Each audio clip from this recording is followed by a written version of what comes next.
नमो नमः सनातन धर्माय।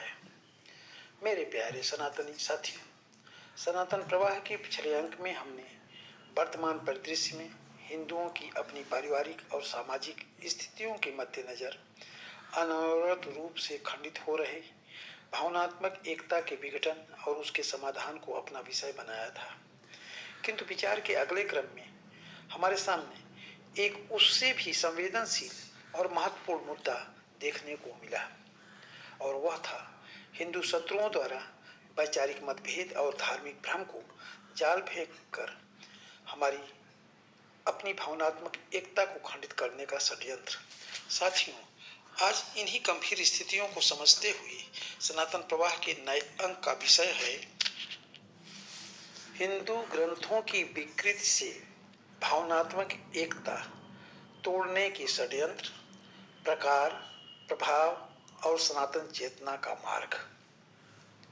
साथियों, एक बार फिर आप सभी का स्वागत और अभिनंदन करते हुए विषय को मैं दोहराना चाहता हूँ। विषय है हिंदू ग्रंथों की विकृति से भावनात्मक एकता तोड़ने के षड्यंत्र, प्रकार, प्रभाव और सनातन चेतना का मार्ग। साथियों, एक गंभीर विषय है और निश्चित रूप से हमें चिंतन मनन करने की आवश्यकता है। सनातन धर्म कोई संकीर्ण मत नहीं, यह अनादि चेतना, जीवन दर्शन और समन्वय की परंपरा है। पर आज एक गहरी चुनौती हमारे सामने है, तलवार से नहीं, आग से नहीं, बल्कि विचारों की विकृति से। आज हम उस षड्यंत्र की बात करेंगे जो हिंदू ग्रंथों, मान्यताओं और परंपराओं को तोड़ मरोड़ कर हिंदुओं को आपस में लड़ाने, उन्हें भ्रमित करने और भावनात्मक एकता को खंडित करने का प्रयास करता है। सोचने की बात है कि इन हिंदू शत्रुओं को सनातन चेतना से इतना बड़ा भय क्यों है। एकजुट सनातन समाज केवल संख्या नहीं, वह नैतिक, सांस्कृतिक और बौद्धिक शक्ति है। जब हिंदू अपने ग्रंथों को समग्रता से समझता है तो वह समन्वय सीखता है, सहिष्णुता सीखता है और अन्याय के विरुद्ध खड़ा होना भी सीखता है। इसीलिए कुछ शक्तियां चाहती हैं कि हिंदू अपने ही ग्रंथों से डरे, अपने ऋषियों मनीषियों पर संदेह करे, अपनी परंपराओं को बोझ समझे और इस तरह से जो विघटनकारी शक्तियां हैं उनको बढ़ावा मिले। साथियों, समझने की जरूरत है कि ये षड्यंत्र किस तरह से काम करते हैं। ये विकृति या विभाजन जो होता है वह कई तरह से होता है। हमें सोचना होगा कि ग्रंथों की विकृति का यह भी विभाजन किस तरह से होता है। पहला, शास्त्रों के श्लोकों को संदर्भ से काट करके प्रस्तुत करना। वेद, उपनिषद, गीता, मनुस्मृति या पुराण, इन सब को पूरा पढ़ने के बजाय कुछ पंक्तियां काट कर प्रस्तुत की जाती हैं। श्लोक का काल, उद्देश्य और संदर्भ छिपा दिया जाता है।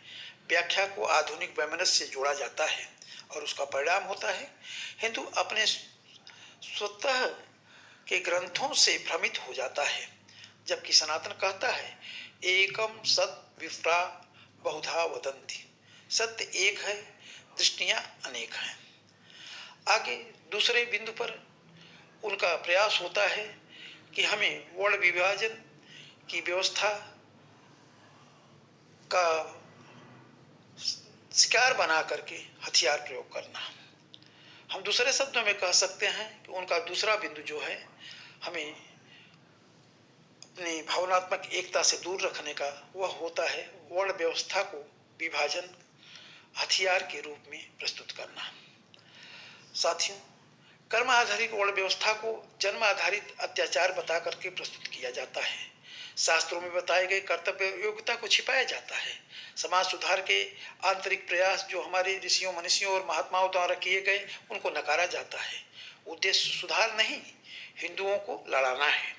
जबकि गीता स्पष्ट कहती है चातुर्वर्ण्यम मया सृष्टम गुण कर्म विभागशः, गुण और कर्म के आधार पर हमारे वर्णों का विभाजन किया गया है। तीसरे बिंदु पर वे हमको देवताओं और प्रतीकों के उपहास द्वारा प्रभावित करते हैं। शिव को काल्पनिक बताते हैं, राम को राजनीतिक बताते हैं, कृष्ण को चित्रवाद में उलझा देते हैं। यह केवल आलोचना नहीं होती है, स्वस्थ आलोचना नहीं होती है, बल्कि भावनात्मक विच्छेदन की उनकी रणनीति होती है।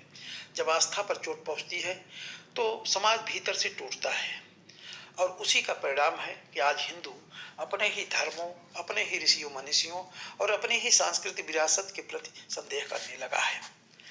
चौथा बिंदु उनका जो षड्यंत्र के रूप में हमारे सामने आता है वह है तपस्या, साधना और त्याग को अप्रासंगिक कहना।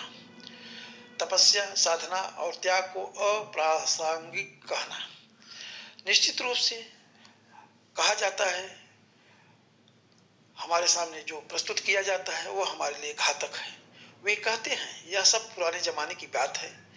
लोगों में वर्तमान जो हमारी सभ्यता है, पाश्चात्य सभ्यता, उनका उदाहरण देकर के बताया जाता है कि योग को केवल व्यायाम मानना चाहिए। ध्यान को मानसिक रोग के जोड़ से, ध्यान को मानसिक रोग से जोड़ते हैं। वे संन्यास को पलायन बताते हैं, जबकि सनातन में गृहस्थ, वानप्रस्थ और संन्यास तीनों एक दूसरे के पूरक हैं।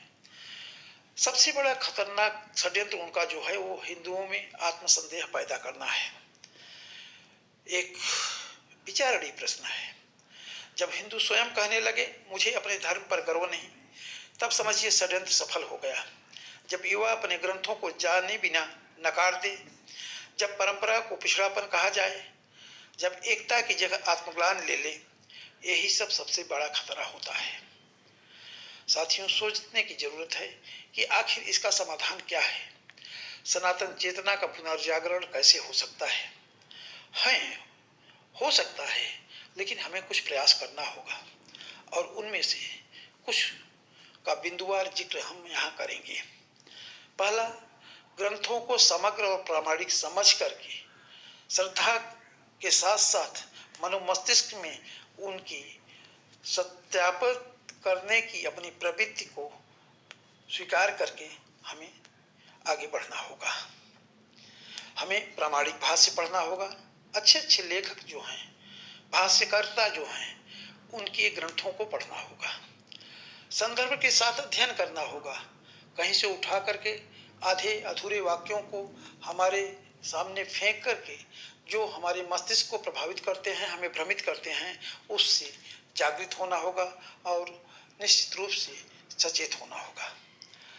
आगे हम प्रश्न करें, लोगों से पूछें, लेकिन अपने को अपमानित नहीं समझें। यह बहुत ही आवश्यक है। जब हम अपने को अपमानित समझते हैं, कोई प्रश्न पूछने में संदेह करते हैं या अपने तर्क को रखने में पिछड़े रह जाते हैं, तो हमें आत्मग्लानि होती है और हमें इन सब से बचना होगा।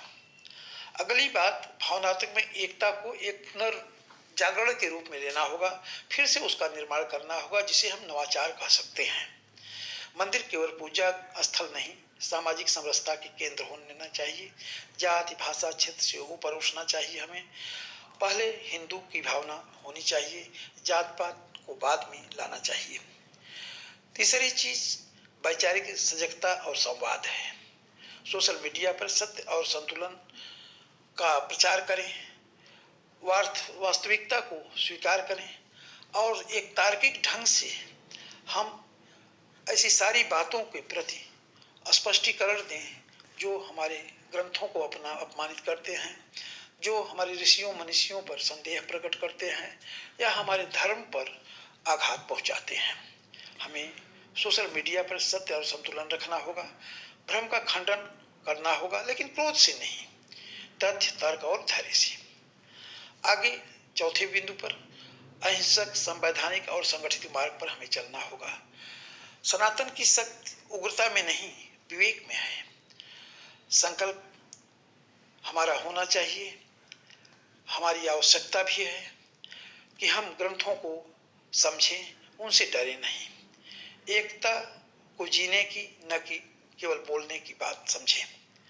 मैं अपने ग्रंथों को जानूंगा, मैं भ्रम का शिकार नहीं होऊंगा, मैं सनातन की भावनात्मक एकता का प्रहरी बनूंगा। यह हमारा संकल्प होना चाहिए। ओम सर्वे भवन्तु सुखिनः। ओम शांति शांति शांति। साथियों, अंत में एक निवेदन, अगर आपको यह वीडियो पसंद आया तो कृपया इस चैनल को सब्सक्राइब करें, लाइक करें और शेयर करें।